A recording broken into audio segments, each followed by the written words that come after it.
Bonjour à tous, soyez le bienvenu sur ma chaîne News Tech et Mobile. Bienvenue aux nouveaux abonnés. Re-bienvenue à ceux qui sont là et qui me suivent. Je vous remercie beaucoup. Je vous remercie à tous. C'est parti.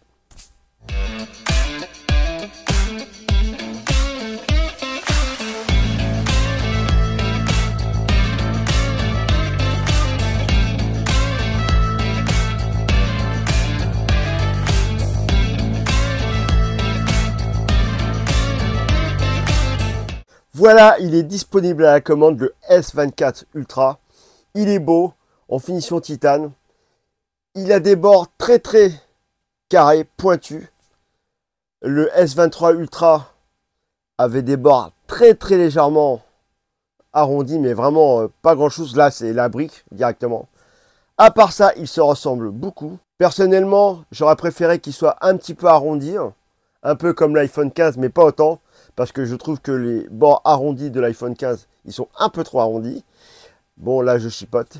Et donc, malgré ça, le S24 est vraiment magnifique. Bien entendu, il a un écran AMOLED de 6,8 pouces avec une luminosité qui atteint les 2600 nits. C'est vraiment énorme. Donc, en plein soleil, normalement, il n'y a pas de problème. On doit voir correctement. Ce S24 Ultra possède un processeur Snapdragon 8 génération 3. Avant, sur le S23, on était sur la génération 2. Donc ça promet beaucoup de puissance. Et aussi, on aura le Wi-Fi 7, vraiment le Wi-Fi le plus puissant qu'il y a. Bien sûr, il faut qu'on ait une box qui émet du Wi-Fi 7. Et je peux vous dire déjà qu'en Wi-Fi 6E, c'est déjà, ça balance du lourd déjà. C'est déjà très bien. Il y a toujours ce stylet pour ceux qui trouvent l'utilité. Moi, pendant un bon bout de temps, je ne trouvais pas ça utile d'avoir un stylet sur un téléphone. Pour moi, c'était plutôt sur une tablette. Mais bon, j'avoue que pour certaines applications, certaines utilisations, ça peut être pas mal. Donc voilà, le S24 Ultra possède ce stylet. Et aussi une autre chose qui est très importante, Samsung promet 7 ans de mise à jour. Ça, c'est vraiment bien. Ça veut dire que pendant au moins 5 ans, vous êtes tranquille. Parce que les dernières mises à jour, des fois, c'est que des mises à jour de sécurité. Mais bon, pendant au moins 5 ans, vous pouvez garder le téléphone et être tranquille, parce que c'est un téléphone qui est durable, surtout pour le prix, et qui est costaud. Donc cette année, la grosse nouveauté sur ce téléphone, c'est l'intelligence artificielle. C'est la nouveauté phare sur ce téléphone. Mais pour profiter de ces fonctions sur l'IA, il faudra un compte Samsung et une connexion Internet. Parmi les applications que j'ai trouvées intéressantes de ceux qui utilisent l'intelligence artificielle, il y a le répondeur intelligent. Je ne vais pas citer toutes les fonctions parce qu'il y en a plusieurs. Mais celle-là, par exemple, eh bien, une personne vous appelle, vous activez cette fonction. La personne va recevoir un message vocal synthétique lui demandant la raison de son appel. La personne va répondre. La réponse va afficher sur votre écran. Et vous, ou vous décrochez directement, ou alors vous allez répondre manuellement. Non, je ne suis pas intéressé, patati patata. Parce que voilà tous les appels téléphoniques pour vous vendre des fenêtres ou je ne sais pas quoi, que ça casse les pieds tous les jours. Et franchement, ce répondeur intelligent, franchement, ça pourrait vraiment rendre service. Et ça, c'est vraiment une super idée de Samsung. Par exemple aussi, il y a le clavier intelligent. Par exemple, vous répondez à un mail ou un texto ou n'importe quoi. Vous faites ce que vous voulez écrire. Vous activez ce clavier intelligent.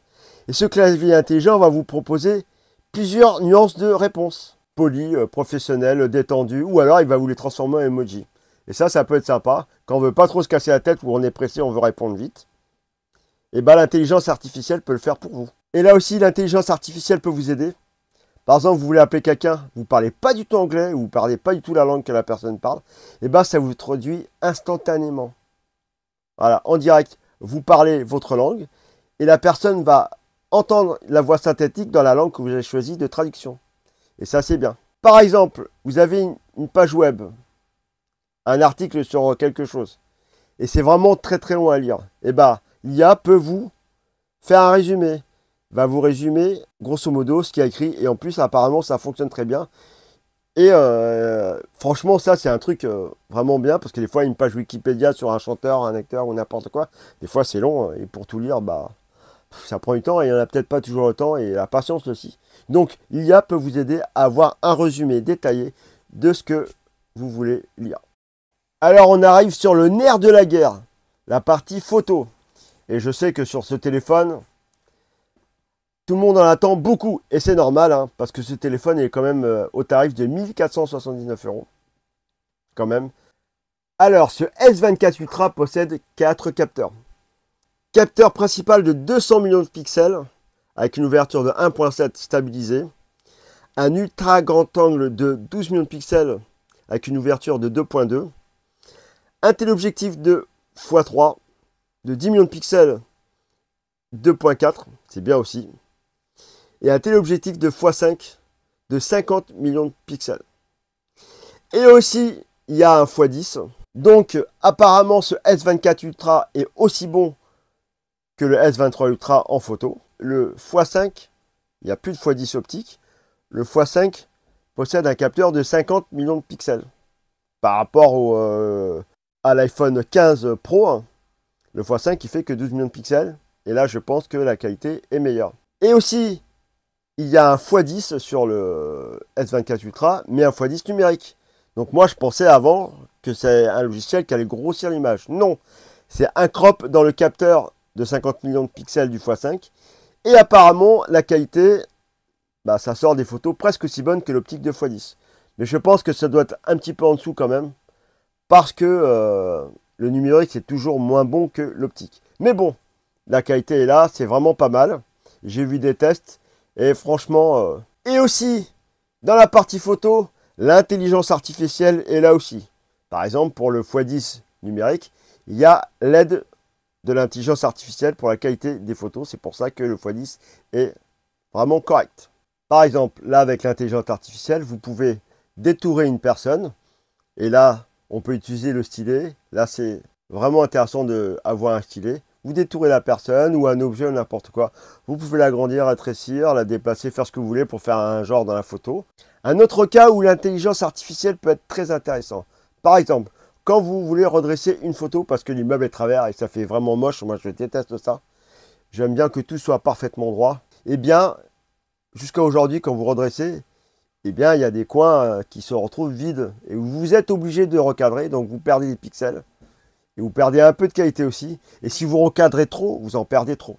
Là, avec l'intelligence artificielle, eh bien, il va utiliser les éléments qu'il y a dans la photo pour remplir les coins. Et là, vous n'avez plus besoin de recadrer et vous ne perdez pas de qualité.